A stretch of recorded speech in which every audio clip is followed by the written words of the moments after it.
de la primera carta del apóstol San Juan, capítulo 4, del 7 al 10. Queridos, amémonos unos a otros, ya que el amor es de Dios, y todo el que ama ha nacido de Dios y conoce a Dios. Quien no ama no ha conocido a Dios, porque Dios es amor. En esto se manifestó el amor que Dios nos tiene, en que Dios envió al mundo a su Hijo único, para que vivamos por medio de Él. En esto consiste el amor, no en que nosotros hayamos amado a Dios, sino en que Él nos amó y nos envió a su Hijo como propiciación por nuestros pecados. Palabra de Dios. Bien, pues queridos hermanos, los que venís por primera vez en especial, pero todos los que llevamos aquí también mucho más tiempo, sed todos bienvenidos, como ha dicho María Isabel, a este nuevo seminario de Vida en el Espíritu, que comenzamos con muchísima ilusión. Y el tema de hoy es el amor de Dios.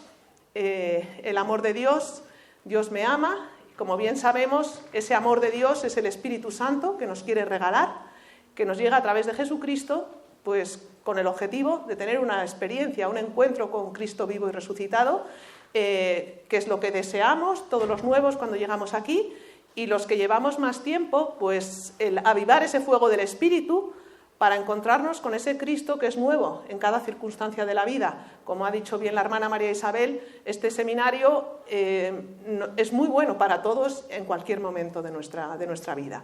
Bien, pues antes de empezar propiamente con el tema de hoy, que es Dios te ama, querría poner un poco en contexto a los que venís por primera vez de dónde estamos. Bien, este es un grupo, Maranata es un grupo de la Renovación Carismática Católica.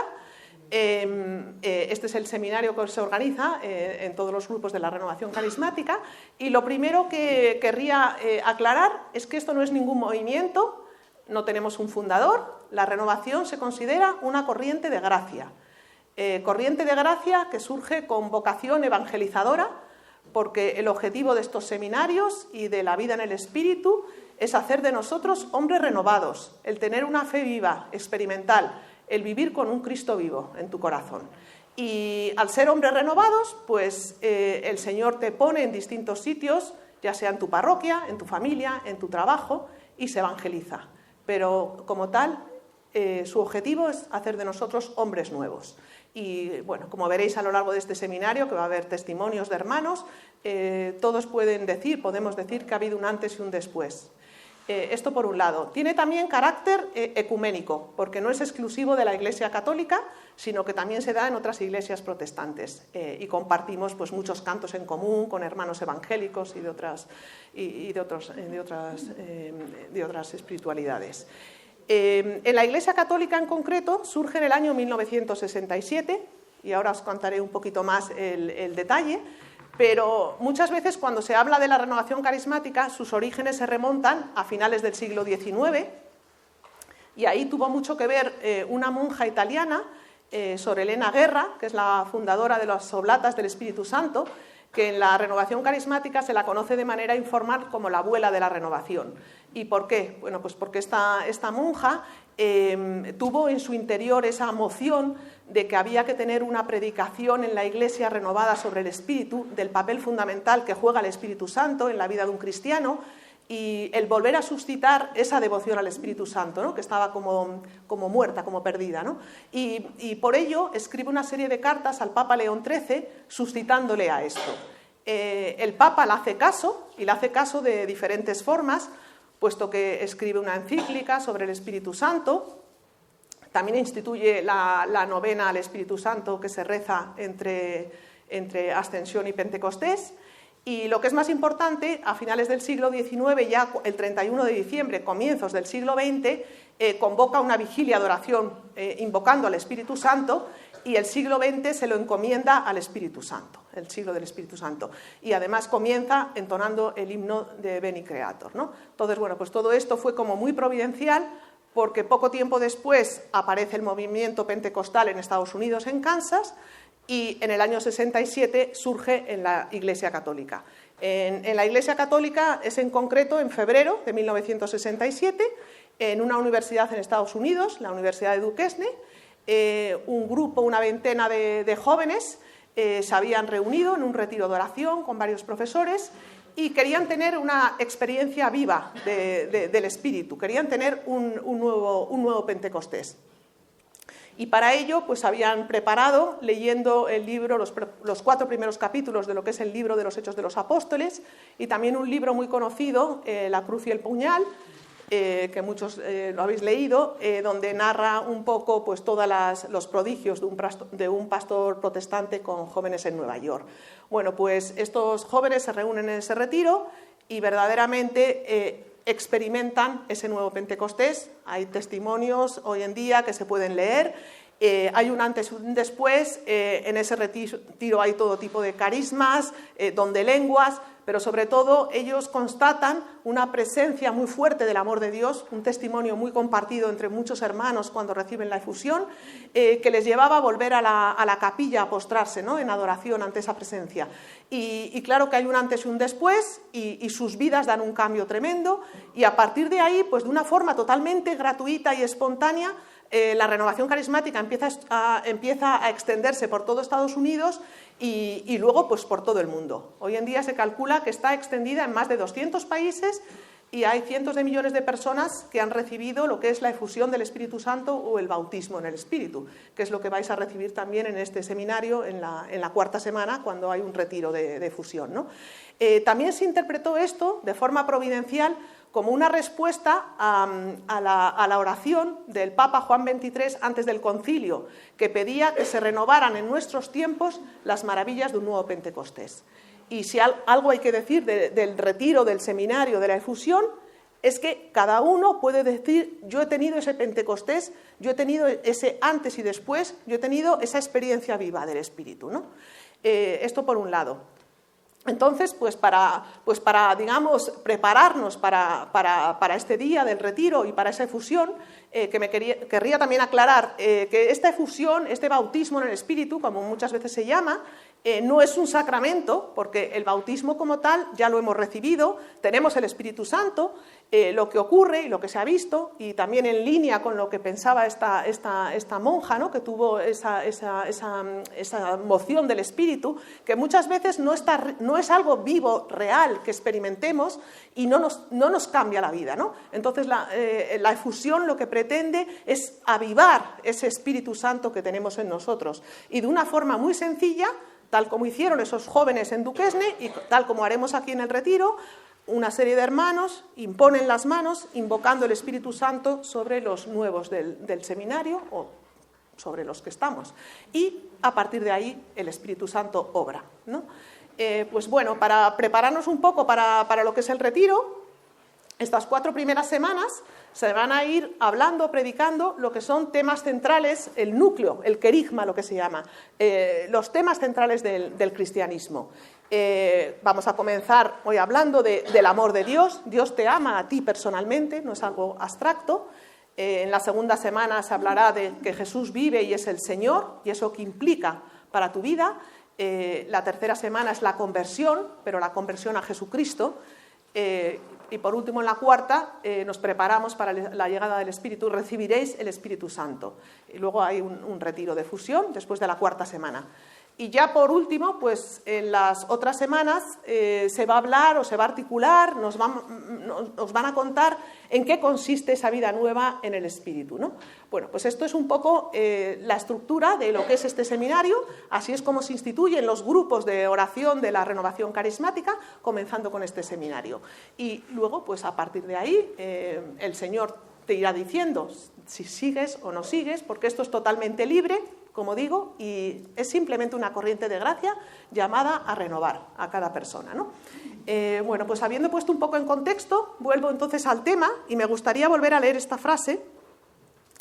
En esto consiste el amor, no en que nosotros hayamos amado a Dios, sino en que Él nos amó y nos envió a su Hijo como propiciación por nuestros pecados. Esta frase me parece que es central, ¿no?, en el comienzo. Dios te ama a ti, es Dios el que viene.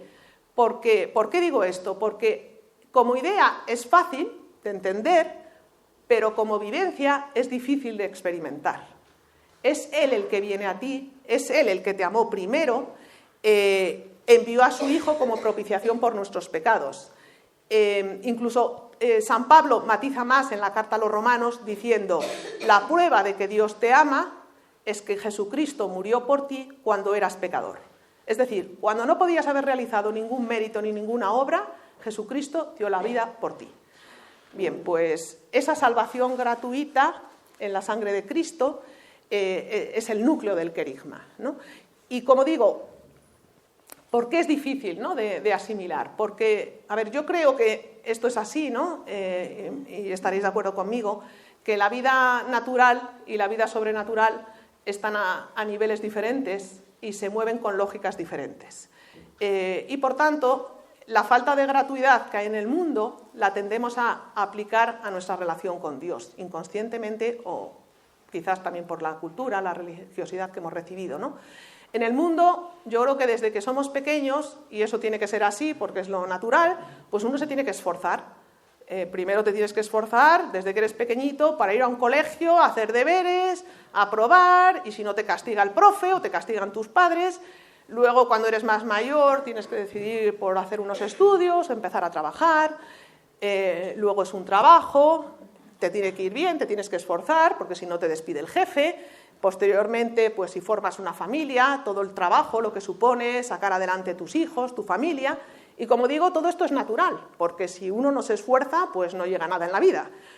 Pero ese esfuerzo implica que hay falta de gratuidad, ¿no?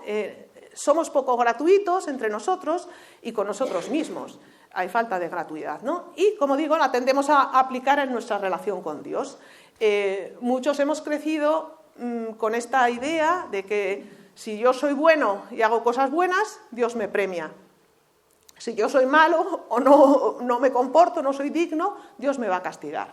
Y de ahí pues surgen muchos miedos, ¿no? Entonces, esto generalmente ha sido así, bien porque se ha inculcado o porque ha habido una religiosidad de las obras y del esfuerzo, o también porque la propia vida te lleva a esto, ¿no?, a verlo así. No obstante, y esto es lo que hemos leído aquí, Él es el que te amó primero, Él es el que toma la iniciativa, Él es el que te ha salvado gratuitamente sin que tú hayas hecho ningún mérito por tu parte, ¿no? ¿Cuál es el problema de haber vivido, ¿no?, esta relación así con Dios?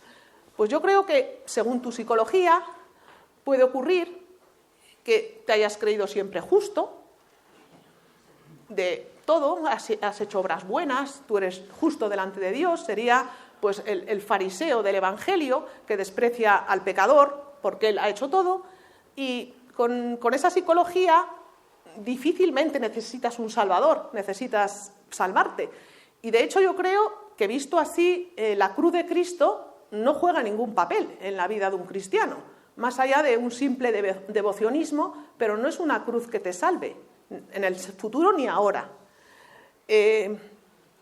Pienso también que luego hay otro tipo de psicología del que se considera siempre indigno, con faltas, con pecados, se mira a sí mismo y no osa acercarse a Dios, porque Dios no le puede querer así. Esta es a lo que lleva un poco esa falta de gratuidad, ¿no? Independientemente de ser de una forma o de otra, esta relación con Dios también te produce que, ante los pesos de la vida, las situaciones difíciles que todos atravesamos, enfermedades, muertes, pues tu naturaleza humana no lo asume y interpretas pues esa desgracia como que Dios no te puede querer en ese sufrimiento. Incluso hay muchos que se llegan a endurecer, ¿no?, o se alejan totalmente de la Iglesia por una falta de comprensión ante ese sufrimiento, ¿no? Y luego, pues yo creo que también, por último, cuando tú planteas así tu relación con Dios, tú eres el protagonista. Yo soy, yo me comporto, yo hago, yo no hago. Eres señor de tu vida, eres el centro tú de tu vida. Eres tú el que controlas tu crecimiento, eres tú el que controlas tus cosas. Y como tú no puedes controlar, pues eso te lleva a que desde ti mismo tú vas a tener miedos.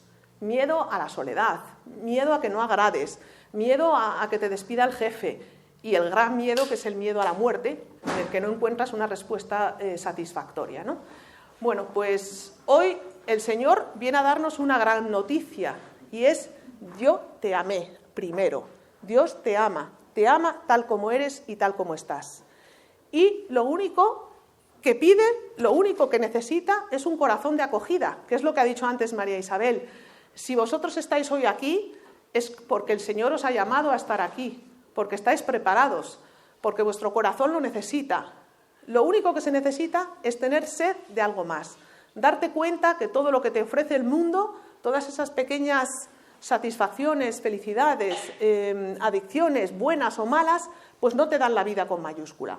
Y como digo, pues si estás aquí es porque tú necesitas algo más, y en la base de eso está el tener un corazón pobre, un corazón sencillo, porque obviamente si uno está muy lleno y se considera muy digno y justo, no buscas la salvación en otra parte, ya la tienes en ti mismo, ¿no?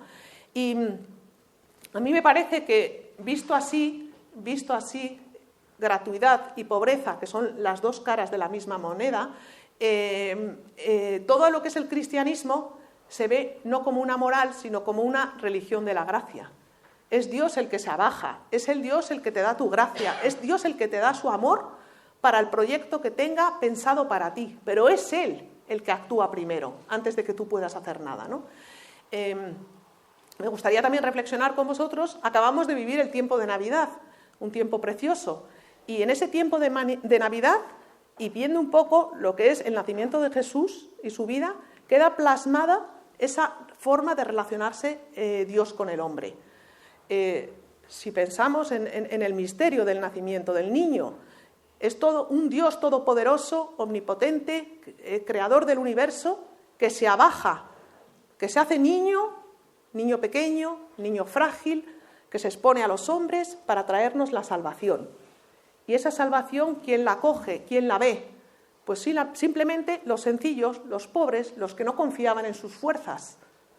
Esos son los que ven la salvación. Por otro lado, pues luego todo lo que es la vida del niño parece todo como un fracaso, ¿no?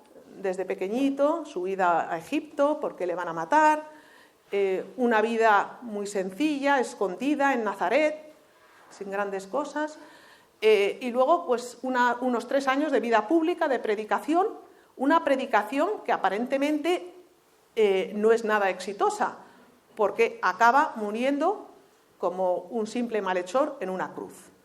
Esta es la vida del Señor.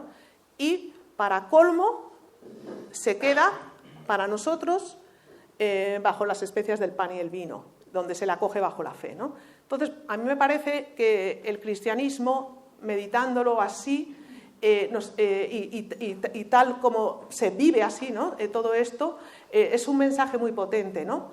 Que es lo que también dice San Pablo en la carta a los Corintios.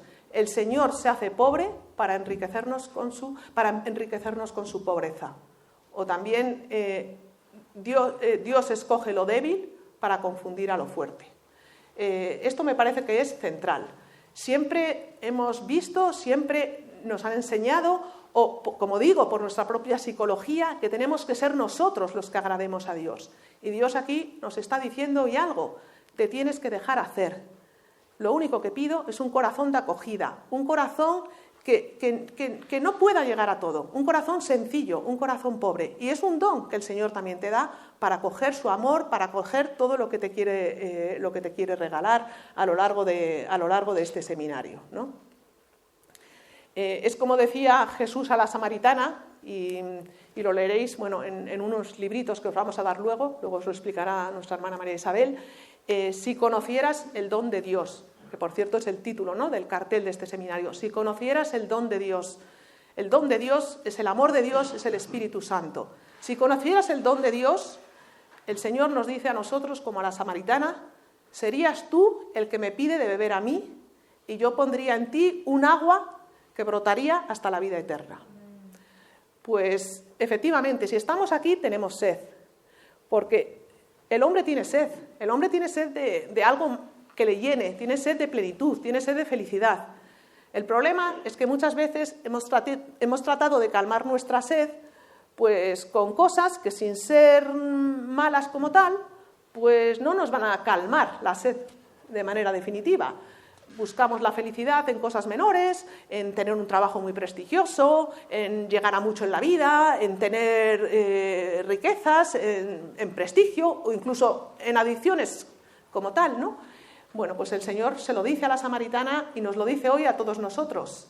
Si conocieras el don de Dios, no te saciarías o no tratarías de saciarte, ¿no?, con cualquier agua, sino que serías tú el que me pide a mí el agua. Y yo te la voy a dar, que es el Espíritu Santo. Esto es lo primero que nos dice hoy el Señor a todos nosotros. Que no nos conformemos con migajas, porque el Señor nos quiere regalar algo grande.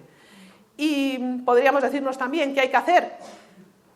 Pues en línea con lo que os decía antes, yo creo que no hay que hacer, es más bien acoger o dejarse hacer, ¿no? Hay otro pasaje que me gusta mucho del Evangelio y también muy propio para esta semana, que es el pasaje donde Jesús habla con Nicodemo, ese magistrado judío que le va a ver de noche, un hombre instruido, que seguramente tendría sed, tendría curiosidad, pero no se atrevía bien a hablar con Jesús. Y Jesús le responde, ¿qué tengo que hacer? Tienes que nacer del agua y del Espíritu. Él no lo entiende, porque obviamente a nivel humano uno no puede volver a nacer. Pero Jesús le vuelve a decir tajantemente, lo nacido de la carne es carne, lo nacido del Espíritu es Espíritu. Y yo pienso en este nuevo nacimiento, que es el que vais a tener, el nacimiento a la vida del Espíritu después de la efusión, que simplemente supone por vuestra parte el don, yo creo, de hacerse niño otra vez, por lo menos durante este seminario, ¿no? ¿Y qué es ser niño, no? Pues si pensamos un poco en las cualidades de los niños, yo creo que viene muy al caso, ¿no? Lo primero de un niño, yo creo, es su capacidad de asombro ante la realidad, ante lo que le cuentan, su capacidad de aprender. No tiene juicios previos, no va de listillo. El niño se asombra. El niño también acoge los regalos. El Señor hoy te quiere regalar, pero tienes que acoger. Si a un niño le dan un regalo, no va a decir, sí, pero bueno, te pago una parte si quieres. Entonces, acoger el don gratuito del amor de Dios sin reparos por nuestra parte, sin obstáculos, sin sentirnos indignos, sin querer justificarnos, tener obras. No, el Señor te ha llamado hoy con tu historia previa, tal como estás en este momento. Bien, pues así acoge el niño el regalo, ¿no? El niño también vive el presente. Eso me parece que es algo fabuloso que tienen los niños. Los niños se olvidan rápidamente. Si han hecho una trastada y su padre les perdona, se han olvidado a los 10 minutos de lo que han hecho. Pues nos lo deberíamos aplicar. Lo dice la lectura, lo dice San Pablo. Jesucristo murió por ti cuando eras pecador. Al Señor no le importan tus pecados, no le importa tu vida pasada. Él ha muerto por ello. Él te quiere ahí en tu pecado para que se lo puedas entregar. Pero para eso tú tienes que saberte liberado de ello. Y ese es el don que el Señor también te quiere hacer, ¿no? El niño, como digo, pues se olvida del pasado, se focaliza en el presente y vive confiado en el futuro. No está pensando, llegaré mañana al colegio, se despertará mi padre para llevarme. No, confía. Bien, pues ese don de la confianza, que para los adultos es tan difícil conforme cumplimos años, el abandonarnos en los brazos de un padre que te quiere, me parece que es otro don impresionante, ¿no? El vivir abandonado. En definitiva, es lo que llama Santa Teresita de Lisieux el caminito de la infancia espiritual, ¿no? Para llegar. El Señor se abaja, el Señor llega al corazón sencillo, ¿no? Entonces, yo diría que sería bonito, ¿no?, pedirle ese don al Señor. Para poder acoger el amor de Dios hay que vaciarse de uno mismo. La acogida del amor de Dios es como un cántaro. Cuanto más vacío está el cántaro, más agua puede entrar. Pues ese vaciamiento, ese don, ese hacerse niño, ¿no? Me parece que sería un regalo que le tenemos que pedir al Señor, que nos dé ese corazón de niños nuevamente para poder escuchar, acoger su palabra y recibir su amor, ¿no?, a lo largo de este seminario. Esto por un lado. Por otro lado, y esto sería un poco lo segundo que querría compartir, ¿no?, y enlaza con lo que iréis viendo en las siguientes charlas, todo esto es muy bonito porque, tal como dice aquí la lectura, ¿no?, en esto consiste el amor, no en que nosotros hayamos amado a Dios, sino que Él nos amó primero. Y todo eso luego, el acoger ese amor, tiene una implicación para tu vida. Santo Tomás de Aquino también lo menciona diciendo, no somos buenos porque amemos a Dios, sino que es Dios al amarnos el que nos hace buenos.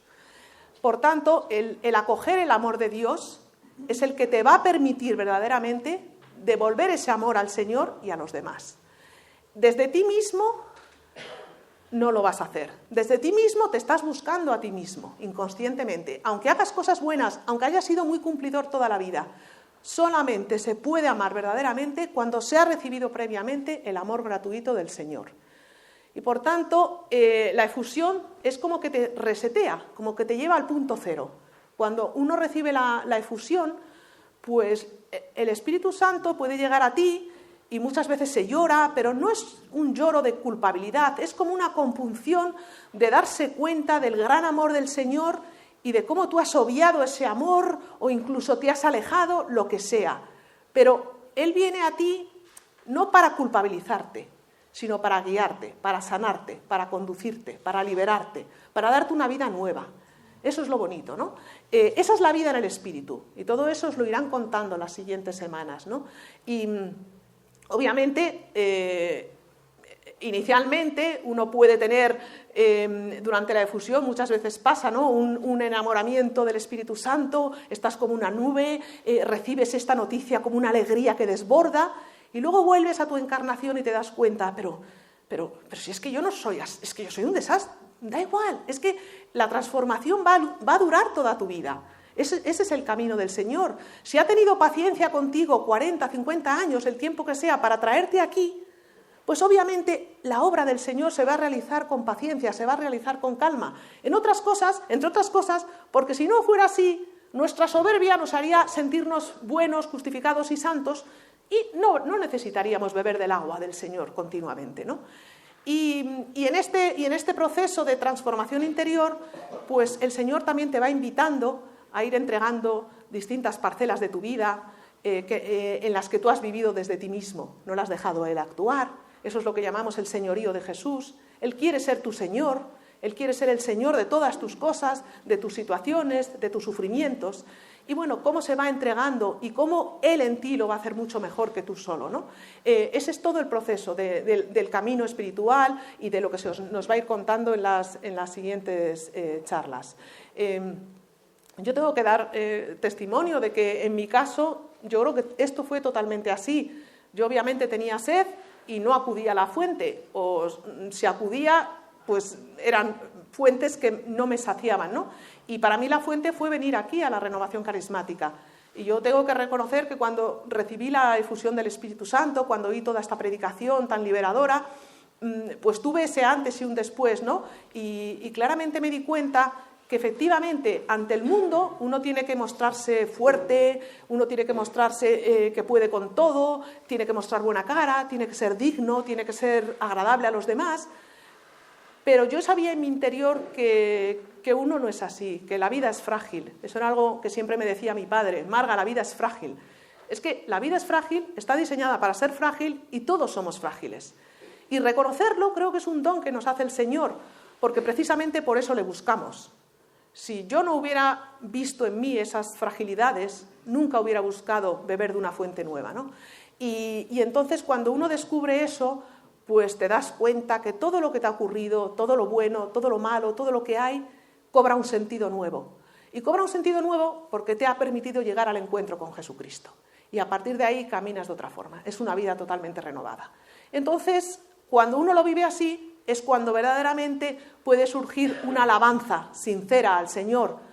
Primero porque te ha salvado, porque te ha abierto las puertas del cielo, pero también porque te está salvando cada día, porque camina contigo, porque es un Padre amoroso, porque es el Padre que viene a ti, que se abaja.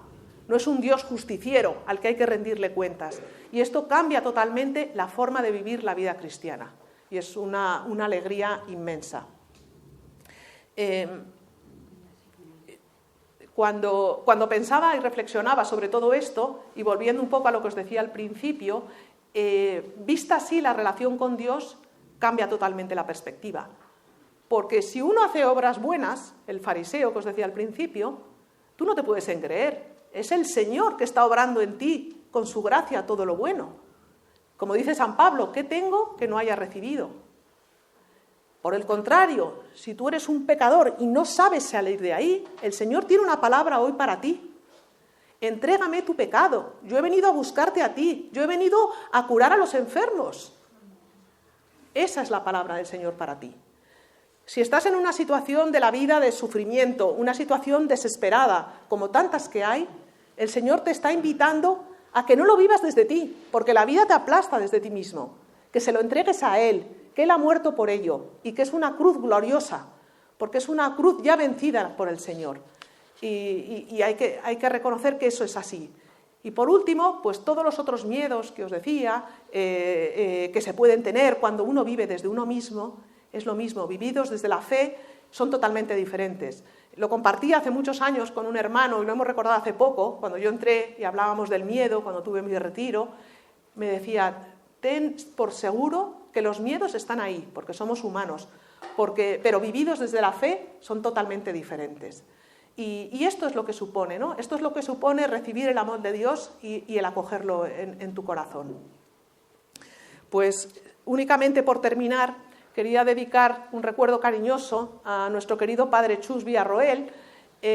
Para los que sois nuevos aquí, simplemente deciros que Chus Villarroel era un sacerdote dominico, predicador de la gratuidad, pertenecía a este pueblo de Maranata, estuvo más de 40 años predicando seminarios, no solo aquí, sino en toda España, y yo tuve la suerte de conocerle pues, cuando llevaba menos de un mes en la renovación carismática, y yo estaba súper entusiasmada y emocionada, y pude cenar con él una noche, y al muy poquito, y me compartió 4 cosas que os querría decir, porque a mí me han hecho mucho bien reflexionarlas a medida que ha ido pasando el tiempo. Lo primero que me dijo esa noche, bueno, él estaba tan contento de verme a mí tan contenta, lo cual yo no entendía, ¿no? Pero decía, ¿cómo este hombre que no me conoce se alegra tanto? Pero bueno, lo primero que me dijo fue, tener fe es creerte que Dios te quiere con todas tus cosas tal como estás. Yo me di cuenta en ese momento que yo no había tenido nunca fe. Se empieza a ser cristiano, como dice Benedicto XVI, por un encuentro con una persona, no por una idea o una decisión ética. Y luego me dijo también cómo el Espíritu Santo tiene un poder real si le dejas actuar. Yo también hasta ese momento recuerdo que para mí el Espíritu Santo no era más lo que había aprendido la tercera persona de la Santísima Trinidad, representada en forma de paloma. Pero oír eso en boca de Chus, con esa convicción que él transmitía, pues me hizo ver que es el Espíritu Santo el autor de la vida cristiana. Sin Espíritu Santo estamos muertas, nuestras obras son estériles, hay que invocar al Espíritu Santo. Muchos santos han dicho que el objetivo de la vida cristiana es llenarse de Espíritu Santo para tener ese encuentro.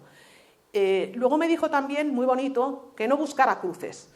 Tú no busques cruces, claro, porque uno puede creer erróneamente que hay que ser un cristiano sacrificado, fustigarse.